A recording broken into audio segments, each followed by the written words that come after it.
students. So in this section we are going to study about the dual simplex method. So let me write the heading here. The dual simplex method.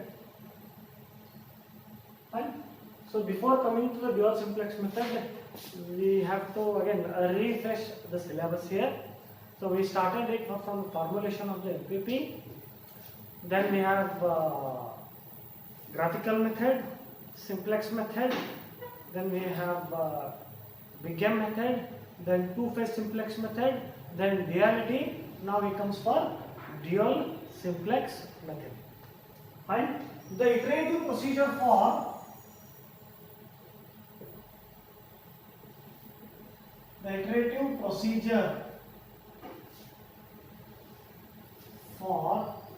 dual simplex method is as follows.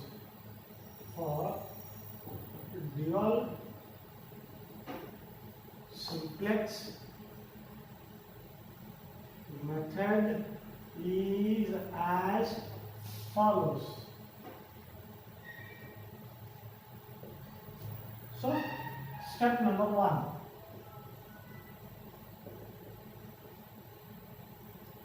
So this method is as good as simplex method only. Fine. But there are some little bit changes. Finding the entering variable, finding the leaving variable. So that is what the change is all about in the dual simplex method. Fine. Remember, this is as good as simplex method only, but the change is what? Finding leading variable and finding entering variable. Fine. So I think here first we are supposed to find the leading variable, then find the entering variable. So these are the some changes happens here in dual simplex method. So keeping in mind, we just follow the steps one by one. So step 1, convert the problem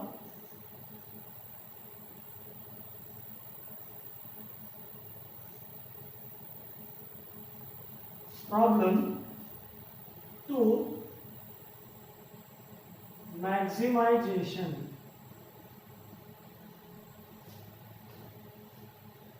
form. If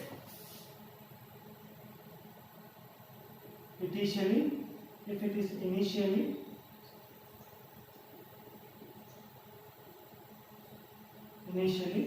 in minimization form.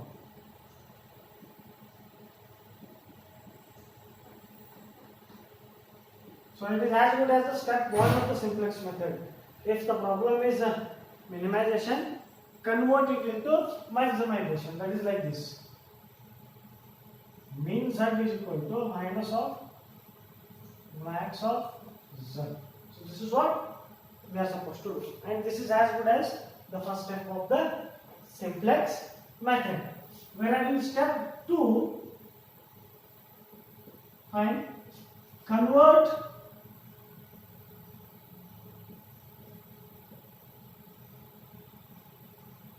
greater than or equal to type constraints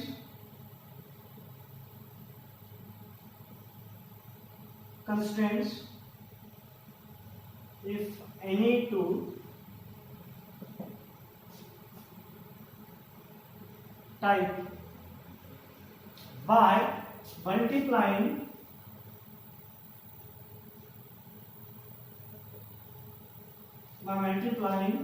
both sides by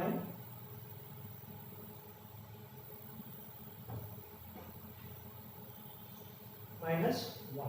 Fine. So what we are supposed to do?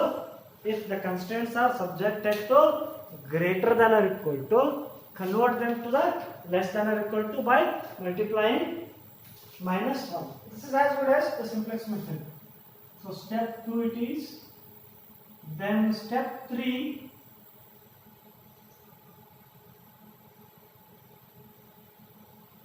express the problem in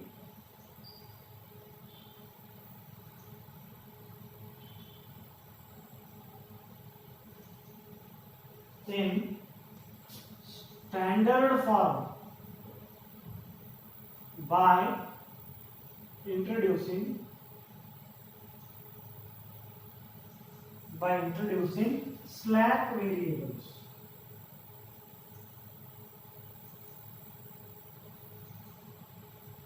So why only the question arises? So why only the slack variables are supposed to be introduced here? Because all the constraints are subjected to less than or equal to. If at all any constraint is subjected to greater than or equal to, we have to convert it to less than or equal to by multiplying by -1. That's why we are supposed to introduce only slack variables. So obtain the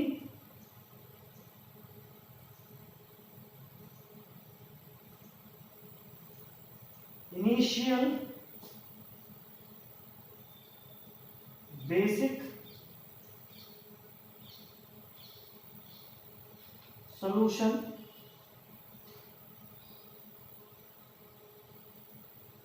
display this solution in the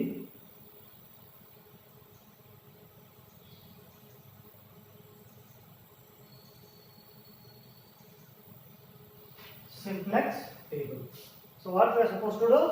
Not only by introducing slack variables, once we introduce the slack variables, we will get initial basic feasible solution to the given MPP and put those values in the simplex table. Fine. So step 4.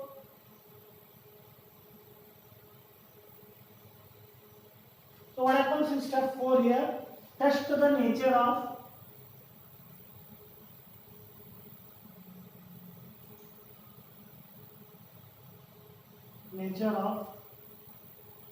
Zj minus Cj, that is optimal condition.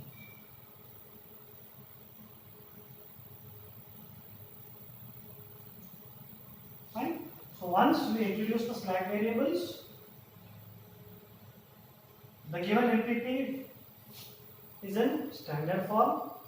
Once it is in the standard form, put those values in the initial simplex table. So once the initial simplex table is ready, find out the values of Zj minus Cj, whether they are all optimal or not. Fine.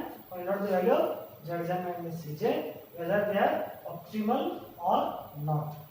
So next, when we find out the value of Zj minus Cj, there arises 3 conditions. First one is Zj minus Cj are greater than or equal to 0.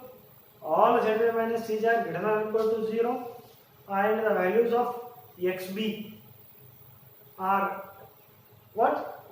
Also greater than or equal to 0. Both.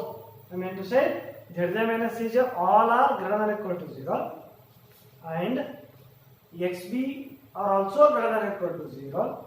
In that case, we say current solution is an optimal basic feasible solution. So there arises 3 conditions. One is what? Zj minus Cj greater than or equal to 0, xb is also greater than or equal to 0, all xb. Second one is Zj minus Cj is also greater than or equal to 0, but xb less than or equal to 0. One more condition, Zj minus Cj less than or equal to 0. So these 3 conditions we need to evaluate. When we are going to evaluate these 3 conditions, when we find out the value of Zj minus Cj. So how we are going to find out the Zj minus Cj? Before that, we are supposed to find out the initial simplex table, that is initial iteration. So before coming to initial iteration, we are supposed to find the standard form of the given MPP by introducing slack variables. So when we are supposed to introduce slack variables, when all the constraints are subjected to less than or equal to. If any of the constraints belongs to greater than or equal to, convert it by multiplying by -1.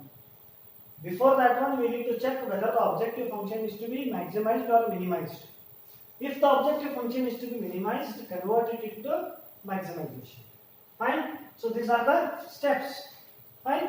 So continuing with the step number 4, we need to first find out the value of Zj minus Cj. Fine. So that will be explained in the next session.